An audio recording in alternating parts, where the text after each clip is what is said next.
एक बार सुदामा ने श्री कृष्ण से कहा, कहना मैं आपकी माया के दर्शन करना चाहता हूँ।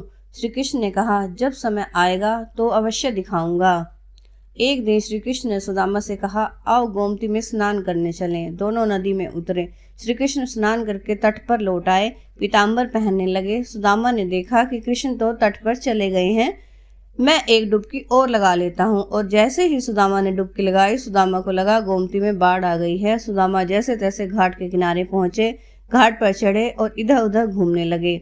घूमते घूमते गांव के पास आए और वहां एक हथिनी ने उनके गले में फूल माला पहना दी। सुदामा हैरान रह गए। लोग इकट्ठे हो गए। लोगों ने कहा कि हमारे देश के राजा की मृत्यु हो गई है। इस राज्य का नियम है कि राजा की मृत्यु के बाद हथिनी जिस भी व्यक्ति के गले में माला पहना दे वही हमारा राजा होता है, इसलिए अब आप हमारे राजा हैं। सुदामा राजा बन गए।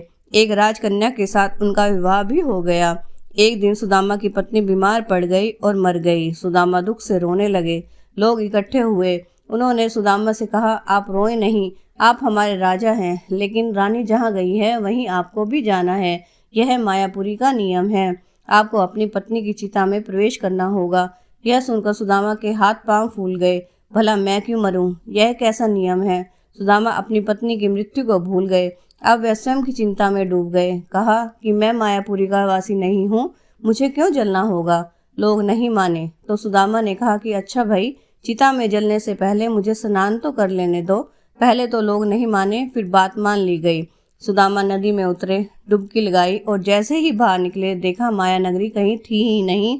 किनारे पर तो कृष्ण अभी अपना पीताम्बर ही पहन रहे थे और सुदामा एक दुनिया घूम आए थे। सुदामा नदी से बाहर आए और रोए जा रहे थे। श्री कृष्ण सब कुछ जानते हुए भी सुदामा से पूछने लगे कि तुम रो क्यों रहे हो? सुदामा ने कहा, कृष्ण, मैंने जो देखा वह सच था या यह जो देख रहा हूँ वह सच है? श्री कृष्ण मुस्कुराए और कहा, जो देखा भोगा वह सच नहीं था, भ्रम था, मेरी माया थी, और जो तुम अब देख रहे हो यही सच है। मेरे से भिन्न जो भी है वह मेरी माया ही है। मैं ही सच हूँ। जो मुझे ही सब जगह देखता है, महसूस करता है, उसे मेरी माया स्पर्श नहीं करती है। माया स्वयं का विस्मरण है। माया अज्ञान है। माया परमात्मा से भिन्न है। माया नचाती है।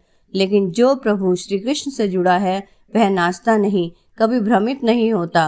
राम राम जी। जय श्री कृष्ण।